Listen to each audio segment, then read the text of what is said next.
말씀은 신약의 요한 3서입니다. 요한 3서 1절부터 8절까지의 말씀을 같이 읽겠습니다. 요한 3서 1절부터 8절까지의 말씀인데요. 신약성경 396면에 있습니다. 1절부터 한 절씩 교독해서 읽겠습니다. 장로인 나는 사랑하는 가이오 곧 내가 참으로 사랑하는 자에게 편지하노라. 사랑하는 자여, 내 영혼이 잘됨 같이 내가 본사에 잘되고 강건하기를 내가 간구한다. 형제들이 와서 내게 있는 진리를 질문하되 내가 진리 안에서 행한다 하니 내가 심히 기뻐하노라. 내가 내 자녀들이 진리 안에서 행한다 함을 듣는 것보다 그 기쁜 일이 없도다. 사랑하는 자여, 내가 무엇이든지 형제 곧 나그네 된 자들에게 행하는 것은 신실한 일이니 그들이 교회 안에서 내 사랑을 증언하였느니라. 내가 하나님께 합당하게 그들을 전송하면 좋으리라. 이는 그들이 주의 이름을 위하여 나가서 이방인에게 아무것도 받지 아니하니라. 그러므로 우리가 이 같은 자들을 영접하는 것이 마땅하니 이는 우리로 진리를 위하여 함께 일하는 자가 되게 하려 합니다. 아멘. 할렐루야. 아멘. 오늘 주님이 살아갈 힘과 용기를 주실 줄 믿습니다. 오늘 요한 3서 말씀은 어제 요한 2서와 거의 비슷한 시기에 같은 상황 가운데 쓰여졌습니다. 하지만 조금 내용이 다른 그런 요한 3서인데요. 요한 1서와 요한 2서는요, 두 가지 중심 큰 축이 있다고 말씀드렸죠. 두 가지 주제. 무엇입니까? 사랑과 또 하나는 진리와 사랑, 이 두 가지 주제가 요한 1서와 요한 2서의 핵심적인 두 축이라고 그렇게 말씀드렸죠. 그리고 이 요한 1서와 요한 2서는요, 일반 서신이라고 불려집니다. 그러니까 일반적으로 여러 성도들을 대상으로 해서 쓰여진 그런 서신인 것이죠. 자, 근데 오늘 우리가 방금 읽었던 요한 3서는요, 수신자, 한 개인이죠. 방금 1절의 말씀에 우리가 읽었던 것처럼 사랑하는 가이오라는 한 개인에게 보내지는 그런 편지가 요한 3서이고요. 그런다는 내용도 앞에 두 권의 서신은 진리와 사랑이라는 주제를 담고 있다면 이 요한 3서에서는 이 사랑이라는 주제를 조금 더 구체적으로 다루고 있는, 사랑에 조금 더 포커스를 맞추고 있는 그런 서신이라고 할 수 있는 것 같습니다. 그러니까 앞에 이단에 대한 배경, 잘못된 가르침, 거짓 가르침을 잘 분별하고 미혹과 그런 잘못된 가르침들 속에서 바른 신앙으로 서야 한다, 이런 내용들은 요한 3서에는 잘 등장하지 않는 그런 부분이 있다는 것입니다. 요한 3서가 지금 사랑에 초점을 맞추고 그런가 하면 또 한 개인에게, 가이오라는 한 교회 지도자에게 편지를 보내고 있는데 상황은 이렇습니다. 당시에 순회 전도자들이 있었죠. 어저께도 말씀을 함께 나누었지만 복음을 전하기 위해서 1, 2, 3차 전도 여행을 떠났던 바울과 전도팀처럼 그 함께 동참했던 신라나, 바울과 신라, 또 디모데나 누가와 같은 이 전도팀들이 여러 명이 있다고, 여러 팀들이 있었다고 어제도 말씀을 드렸죠. 이 순회 전도자들과 교사들은 각 지역을 다니면서 복음을 전하고요, 말씀을 가르치면서 이 각 지역 교회에 잠시 머무르고 또 다시 떠나보냈던 것이죠. 다른 지역도 다니면서 말씀을 또 전하던 그런 상황입니다. 7절 말씀을 보시면 이들은 주의 이름을 위하여 나간 사람들이다 라고 요한 사도가 이렇게 말하고 있습니다. 예수의 이름을 위하여 이 생명의 복음을 전하기 위해서 자기의 삶을 드리며 여러 곳을 다니던, 전도 여행을 섬기던 그런 사람들인 것이죠. 사실 이들은 여러 지역으로 복음을 위해 전도 여행을 떠났지만 마땅히 머물 만한 거처로 정해진 것이 아니었습니다. 지금처럼 선교 센터가 세워져 있어서 어딜 가면 거기에 방문할 수 있고 거기서 쉴 수 있고 이런 곳이 있던 게 아니라는 것이죠. 선교사님들을 위한 게스트하우스가 있는 그런 상황도 아니었겠죠. 그런가 하면 또 여관에 머물 수 있는 넉넉한 재성이 있는 것도 아니었습니다. 자, 그럼 이런 순회 전도자들이 어떤 지역의 교회를 방문할 때 어디에 머물러야 했었을까요? 어디에서 잠시 이렇게 거처를 정하고 쉬면서 말씀을 가르쳐야 했었을까요? 이 복음을 전하러 가는 그 도시에, 그 마을에 있는 먼저 예수를 믿은 성도의 가정인 것이죠. 그 집에 머물면서 이 복음을 전했던 그런 사역자들이었습니다. 친구도 아닙니다. 친척도 아닙니다. 심지어는 그 전에 한 번도 만나본 적이 없는 그런 사람들인데도 불구하고 그리스도의 이름으로 전도자들을 환대하고 따뜻하게 맞아들이는 그런 성도의 집에, 먼저 예수를 믿은 성도의 가정에 이렇게 찾아가서 그 가정에서 섬김을 받으며 복음을 전했던, 그러니까 이런 선교사들, 복음 전도자들의 필요를 채워준 것은 먼저 예수를 믿은 성도들의 삶이었던 것이죠. 그래서 8절 말씀에도 보시면 이렇게 요한사도가 이렇게 말하잖아요. 그러므로 우리 성도들이 이 같은 자들을 영접하는 것이 어떠하다? 마땅하다, 이렇게 말하고 있는 것이죠. 그들을 환대하고 따뜻한 음식을 제공하고 편안한 잠자리를 섬겨주는 것, 이것이 너무나 당연한 일이다. 당연히 그렇게 해야 할 일이다라고 사도가 말하고 있는 것이죠. 왜 그렇습니까? 왜 그렇게 해야 될까요? 왜 그게 마땅한 일입니까? 8절 말씀 같이 한번 우리가 읽어보겠습니다. 8절 시작. 너희는 그러므로 우리가 이 같은 자들을 영접하는 것이 마땅하니 이는 우리로 진리를 위하여 함께 일하는 자가 되게 하려 합니다. 네. 이는 우리로 진리를 위하여 어떻게 해요? 함께 일한다는 것이죠. 함께 일하는 자가 되어야 됩니다라는 것입니다. 전도자들만 먼 길을 다니면서 복음을 전하는 것이 아니라 누구도 함께 일한다고요? 우리들. 이 편지를 갖고 있는 가이오 성도와 또 교회 함께 한몸된 성도들이 이 일을 동참해야 한다라는 것이죠. 다른 번역 성경을 보니까는 8절 말씀을 이렇게 번역해 놓았습니다. 그러므로 우리가 그들을 도와야만 합니다. 우리가 직접 전도 여행을 떠날 수는 없지만 그들을 도우면서 우리 역시 진리를 위해 함께 일하는 사람이 되는 것입니다. 우리가 직접 다니지 못할지라도 순회 전도자들을 위해서 섬기면서 사랑으로 베풀면서 하나님의 사역에 동참하게 된다는 것이죠. 은사만 있는 사람만 전도하고 뭐 전도의 사명을 받은 사람만 전도하는 것이 아니라 예수의 생명을 가진 누구나, 영생을 소유한 누구나 이 복음 증거의 사역에 어떤 모습으로든지 함께 동참해야 한다는 거죠. 그러고 가든지 그렇지 않으면 보내든지 둘 중에 하나라는 것이죠.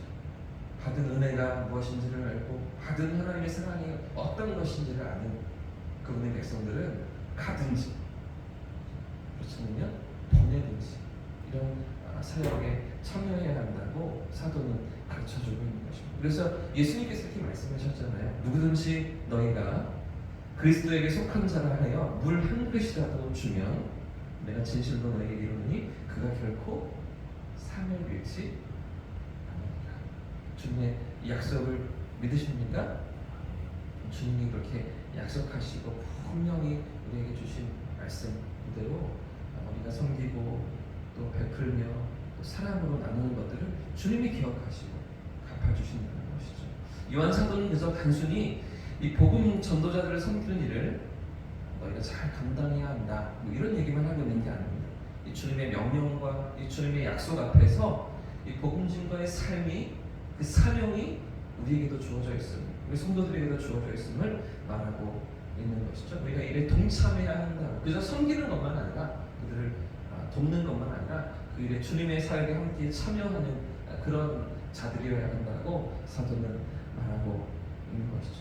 사랑하는 성도님들, 초대교회 성도들이 순회교회 전도자들을 기쁜 마음으로 섬기고 필요를 채워주면서 주님의 사역에 동참했다면 오늘 우리는 어떤 모습으로 주님의 사역에 참여하고 계십니까? 어떤 모습으로 주님의 명령에 순종하고 계십니까? 너희는 온 천하에 다니며 만민에게 복음을 증거하라. 예수님 말씀하셨잖아요. 그 일을 위해서 우리는 가고 있으니까, 보내고 있습니다. 어떤 모습으로 사역에 참여하고 있습니까? 너희는 가서 모든 민족을 제자로 삼아. 가서로 시작되죠. 가서.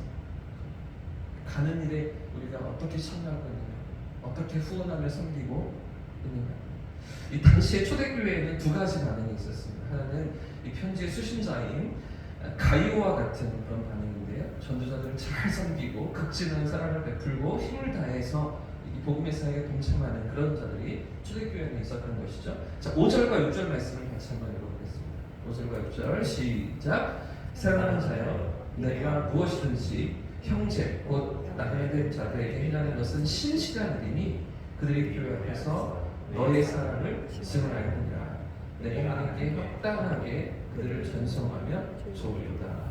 6절 마지막에 보시면 내가 합당하게 그렇게 그들을 전송하면 좋을 것이다. 자, 그러니까 전송했습니까? 아직 전송하지 않았습니까? 전송하는 상황입니까? 전송하지 않은 것입니까? 전송하지 않은 거죠. 지금도 섬기고 있다는 거죠. 네가 잘 섬기고 있다는 얘기 들었어. 지금도 그렇게 몇몇 팀을 사역자들을 네가 섬기고 있다는 얘기 내가 들었어. 근데 너가 그렇게 하나님께 합당하게 그들을 섬기고 또 떠나보내면 그럼 하나님 참 기뻐하실 것 같아. 그걸 너 잘하고 있는 거야. 이게 하나님이 기뻐하시는 일이야. 이렇게 칭찬하고 인정하고 있는 것이죠. 지금처럼 그렇게 그 일을 네가 힘있게 감당했으면 좋겠어. 그를 위해서 네가 정말 마음을 계속해서 쏟았으면 좋겠어. 이처럼 칭찬받고 인정받는 가이오와 같은 믿음의 사람들이 초대교회 안에 있었던 것이죠. 그러니까 바울의 사역도 가능했고요. 바나바와 마가 요한의 사역도 가능했죠. 아볼로와 같은 또 사역자들도 가능했고요. 브리스길라와 아볼라와 같은 그런 텐트메이커, 자비량으로 섬기는 다른 후원이 하나도 없이 자기들이 일하면서 천막을 지으는 생업을 가지고 또 그 재정으로 교회들을 섬기는 이런 사람들이 가능했던 이유는 가이오와 같은 하나님 앞에서 합당한 마음으로 이렇게 일을 기쁘게 여기면서 섬기며 수고하는 그런 일들이 교회 안에 있었기 때문 아니겠습니까? 자, 그런데 여러분 정반대인 사람들도 있었어요. 자, 9절부터 11절까지의 말씀이 기록된 디오드레베 같은 사람들인데요. 아주 교만하고 못된 사람들도 교회 안에 있었던 것이죠. 복음을 전하기 위해서 찾아온 사람들을 영접하지 않습니다. 환대하지 않습니다. 그러나 영접하는 성도들을 막 꾸짖고 나무라고, 그죠? 심지어는 그들을 교회에서 내쫓았다. 이런 사건들이 있는 것 같아요. 대표적인 인물이 바로 이 디오드레베였던 것인데요. 여러분 왜 이렇게 했을까요? 이 사람이 왜 이렇게 반응했던 것입니까? 9절 말씀에 힌트가 있습니다. 9절 말씀을 보시면 으뜸이 되기를 좋아하는 디오드레베, 으뜸이 되기를 원해요. 다른 말로 하면 교만했기 때문이죠. 10절에서 성도들을 내쫓습니다. 영접하고 환대하는 성도들을 막 나무라고 내쫓으면 책망합니다. 이런 모습들을 보면 어느 정도 교회에서 힘이 있는 그런 디오드레베였던 것 같아요. 영향력이 있는 사람인 것 같아요. 중직자겠죠. 그러나 주님이 주신 그 직분을 가지고 주님이 주신 그 권위를 가지고 어떻게 사용합니까? 자기의 이름을 위해서 자기를 내세우고 자기가 높아지며 우두머리 노릇을 하려고 하는 이런 사람들 교회 안에 있었던 것이죠. 자, 9절 말씀에 디오드레베가 이렇게 반응하는데 9절과 10절 말씀도 같이 한번 읽어보겠습니다. 9절과 10절 시작. 내가 두어 자를 교회에 썼으나 그들 중에 으뜸 되기를 좋아하는 디오드레베가 우리를 맞아들이지 아니하니 그러므로 내가 가면 그 행한 일을 잊지 않으리라. 그가 악한 말로 우리를 비방하고도 오히려 부족하여 형제들을 맞아들이지도 아니하고 맞아들이고자 하는 자를 금하여 교회에서 내쫓는도다. 아주 못된 실권을 가진 사람이 교회에 있었다는 거죠. 내가 두어 자를 교회에 썼으나 이렇게 말하잖아요. 그러니까 이전에 썼던 요한 1서, 요한 2서를 말하는 것 같습니다. 또는 다른 또 서신을 보냈을 수도 있겠죠.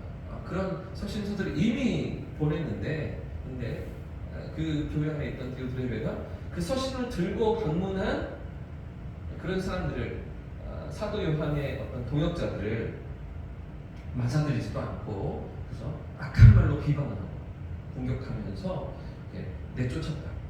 이런 일들을 하고 있는 그런 성도들도 교회 안에 있었다는 것이죠. 왜 그랬을까요? 왜 그랬다고요? 자기의 기득권을 빼앗긴다고 생각했기 때문입니다. 사도 요한의 어떤 그런 영향력이 자기를 가린다고 생각했기 때문에 으뜸이 되기를 좋아하는 내 마음대로 내가 기록가지고 내가 인정받고 내가 드러나야 하는데 내가 가려진다고 생각했기 때문인 거죠. 자, 그래서 지금 사도를 통해 말씀하시는 주님께서 사도 요한을 통해서 말씀하시는 그 음성을 깨닫지 못하고 높아진 마음, 교만한 마음으로 교회를 어지럽히고 교회를 또 시험에 들게 하며 주님의 사역을 회방하는 그런 자들도 이 초대교회 당시에 있었던 것이죠. 사랑하는 여러분, 오늘 우리는 이런 모습이 아니어야겠죠? 주님의 일들을 생각하면서 주님이 명령하시고 주님이 우리에게 당부하신 그 복음 증거의 사명을 우리가 마음에 새기면서 가든지 보내든지 또 일들을 위해서 또 섬기는 자들을 힘있게 우리가 섬기고 주님의 일에 동참하는 것 아니겠습니까? 우리 시대를 살아가면서 우리 맡기신 이 복음 증거의 사명, 우리 삶의 현장에서 복음을 들고 이렇게 살아가지만 더 멀리 나아가서 우리가 가야 하는데도 불구하고 가지 못하는 그 자리에 땅 끝에서 복음을 섬기는 그런 선교의 사역들을 우리가 또 힘있게 감당하고 주님의 일들을 이루며 주님 기쁨이 되어드리는 저와 우리 성도님들 되시기를 주님의 이름으로 축복합니다. 네. 그럼 교회로 세워져 갈 수 있기를 축복합니다. 네. 그래서 지난주에도 광고를 드렸지만 우리 교회가 이제 내년도에 하려고 하는 일 중에 하나가 이제 협력 선교사님을 같이 후원하고 함께 또 기도를 심고 선교 사역을 본격적으로 다시 시작해 보려고 합니다. 그래서 1년 동안 사실은 잘 기다렸어요. 장로님들께서 제가 아는 선교사님들 이렇게 후원을 해도 되겠다 하시는데 그것보다는 우리 교회와 그래도 연결이 되어 있고 그동안 교회와 계속해서 관계를 맺어왔던 분들이 계시면 더 긴밀하게 우리가 기도하고 더 마음을 담아서 그들을 섬길 수 있지 않을까 이런 말씀들을 나누면서 1년을 지나왔는데 이렇게 하나님께서 인도해 주시는 분이 계신 것 같아서 전원들과 함께 이렇게 기도하면서 준비하고 있습니다. 아무쪼록 우리 교회가 또 우리 삶의 현장이 하나님의 기쁨이 되고 주님의 맡기신 사명을 힘있게 감당하는 그런 교회와 그런 성도들로 세워져 갈 수 있기를 주님의 이름으로 축복합니다. 함께 찬양하고 기도하겠습니다. 찬송